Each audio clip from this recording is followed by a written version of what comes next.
Andrew and Tristan Tate have spent years building a mythology in which they are untouchable men operating beyond the reach of ordinary morality, ordinary accountability, and apparently ordinary law. But on Saturday, that mythology collided rather dramatically with the United States Marshals Service.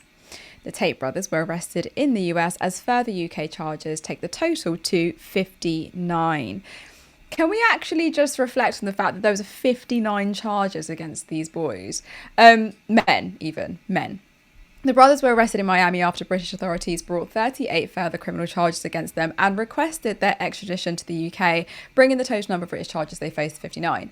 Andrew Tate faces 7 further counts of rape alongside charges relating to trafficking for sexual exploitation and indecent images of a child, whilst Tristan Tate faces charges including 2 counts of rape and 3 counts of arranging and facilitating trafficking for sexual exploitation. In 2024, the CPS authorised 21 charges against Andrew Tate and Tristan Tate following our investigation into allegations of sexual offences dating back to 2012. Following the initial charges being authorised, we have continued to investigate further offences reported to both Bedfordshire Police and Hertfordshire Constabulary. As a result, 38 new charges in total have now been authorised against Andrew and Tristan Tate, bringing the total number of charges faced to 59. The charges relate to 7 victims, spanning a period from 2010 to 2017. Our officers have worked closely with the CPS and both national and international law enforcement agencies as part of this complex investigation. I can now confirm that officers from the United States have arrested both Andrew and Tristan Tate in relation to this matter overnight, and they have been detained pending ongoing legal proceedings. We understand the interest that this case will generate. We would urge the public not to speculate and to allow the legal process to be carried out correctly. I want to make it clear, there is no place for male violence against women and girls in our society, and we will continue to work tirelessly to support victims and investigate all reports made to us. I'm going to unpack that statement in a second, but 4 additional alleged victims have now been identified by British authorities with the charges relating to alleged offences committed between July 2010 and August 2017. The CPS has said that further allegations include rape, actual bodily harm, and trafficking for sexual exploitation and offences relating to indecent images of children, whilst Bedfordshire Police have confirmed that the brothers were arrested in connection with the extradition proceedings. Tate is also due to face a separate civil trial in Britain brought by 4 women who alleged physical and sexual abuse between 2013 and 2015, allegations which, surprise, surprise, he also denies. So what we're seeing, we see these inflammatory clips that come out about Tate, etc., former partners or anonymous accounts saying that this is what's happened, and then you've got his defenders that will inevitably attempt to suggest that it is a complicated web of criminal investigations, some conspiracy theory, prosecutions and civil claims that span several jurisdictions, all of which must be resolved through evidence and due process and independent courts.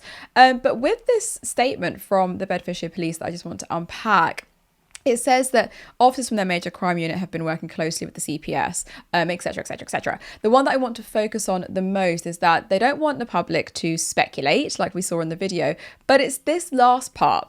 There is no place for male violence against women and girls, and they will continue to work tirelessly to support victims and investigate all reports made to them. I just don't I'm really not trying to be pessimistic here, but whenever I see these men who hold this sheer amount of power, they seem to, I look at the royal family and I look at across the pond at Trump, who is still leading a country. I look at these people who are managing to get into these systems that are built to protect the public. I still see violence against women and girls still take such a stronghold in all of these systems, in all of these institutions in society, because it's forming the fabrics of Britain. I don't know if this epidemic that's happening against women and girls, this violence that's happening against women and girls is being sorted out. I don't know how the police are even attempting to say that they take the things seriously that they do, because what we still see is that there are systemic failures that are not believing the victims that come forward about it. Tate, in this instance, has become the global face of an ideology which turns female subordination into entertainment and male insecurity into an extremely profitable business model. He offers and offered alienated young boys a brutally simple explanation for everything they felt had gone wrong in their lives, that you're not lonely because communities have been hollowed out, work has become precarious, austerity is happening, housing has become unaffordable, and social life has been colonized by corporations, but you're lonely because women have become too independent and you have not learned how to dominate them properly. Tate did not create the crisis facing young men and boys, but he recognised that crisis, stripped it of every economic and political explanation, and redirected the resulting anger towards women, and then sold the supposed solution back to his audience through some pyramid scheme, some subscription, a course, and status symbols, and a fantasy of absolute control that they should yearn for. So, when we say that Tate, or I hear people say that he's a controversial figure or a controversial influencer, I don't even want to go into, controversy. That's just such sanitizing language routinely used when misogyny is sufficiently lucrative. His public persona transformed contempt for women into content into engagement, and engagement into money, into profit, whilst the platforms distributing that content benefited from every furious click and every horrified share. It is a cesspit for radicalization. The consequences have not remained inside adult corners of the internet, because a recent study of British teachers found that this was the case, that 76% of secondary school teachers reported being strongly concerned about the influence that online misogyny has on their pupils, and primary school teachers are not too far behind, that at 60% suggesting that education about misogyny in the online and social media space needs to start much earlier than we might have originally thought. We've got teachers literally saying, I'm concerned about what's happening to young boys. The same research found that 90% of secondary school teachers believe their schools would benefit from dedicated materials addressing online misogyny. This is not simply some, cultural, moral panic brought about by people who dislike Tate's personality. These are educators that are reporting that the manosphere ideology is entering into classrooms and affecting how boys understand girls and relationships and consent and power. So it's impossible to separate the story from the international political movement which embraced Tate.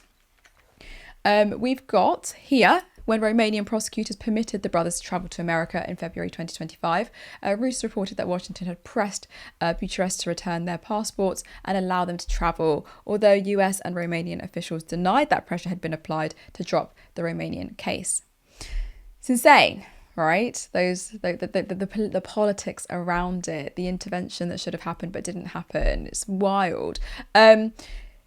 Tate's performance of masculinity fitted neatly into a wider authoritarian politics which presents equality as humiliation and empathy as weakness, and domination as freedom.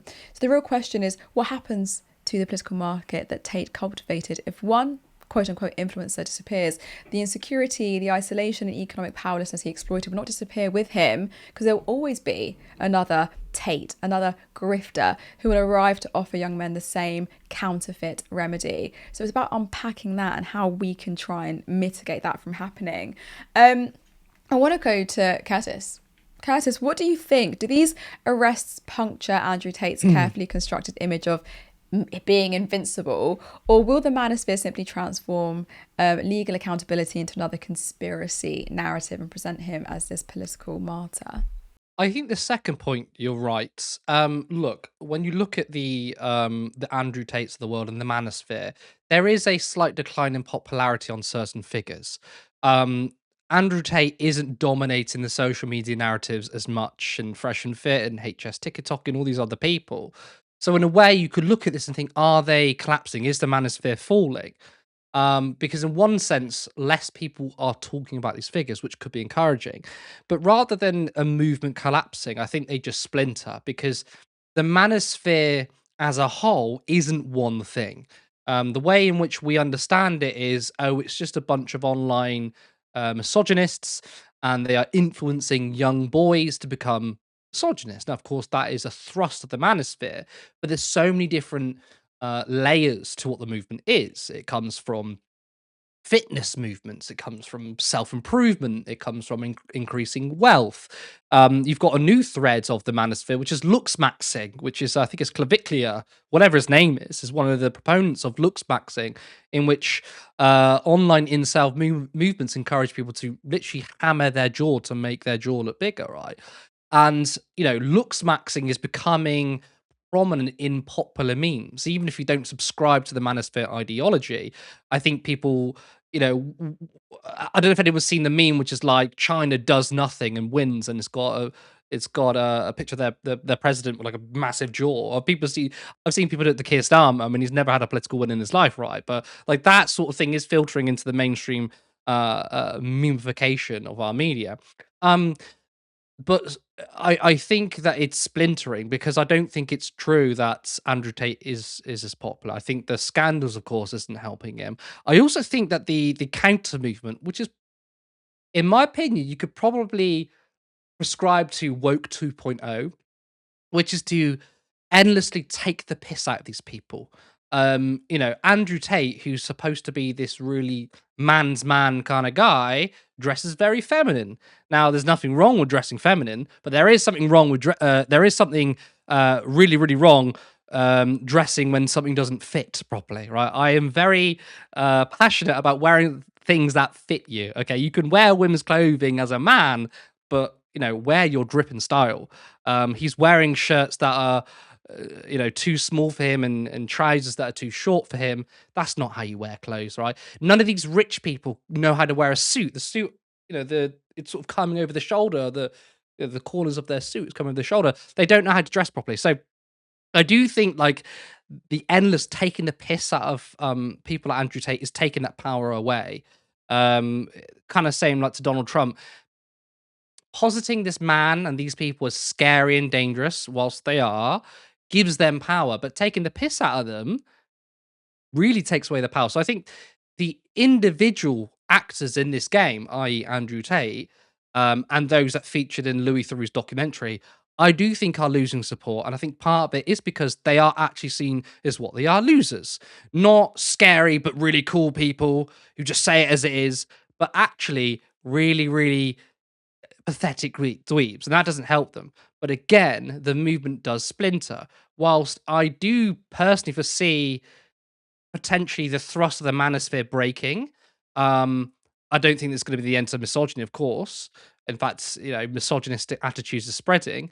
I do think it's going to be more to do with wealth and the whole grifter economy, or well, I mean, it's sort of there anyway, isn't it? But as we become poorer and as inequality gets worse, people are going to become more desperate, and that's where you get people who are captured by Andrew Tate. In fact, actually, like I do think most of the appeal from Andrew Tate, yes, the sexism is appealing for young boys, but how do they keep them into their adulthood? It's to say, well, if you stick with me, you're going to get rich, and that is, to talk about neoliberalism, is neoliberalism to a T. I mean, Andrew Tate is quite literally a product of Margaret Thatcher, right? Hyper individualism, screw everybody else. This is how you win.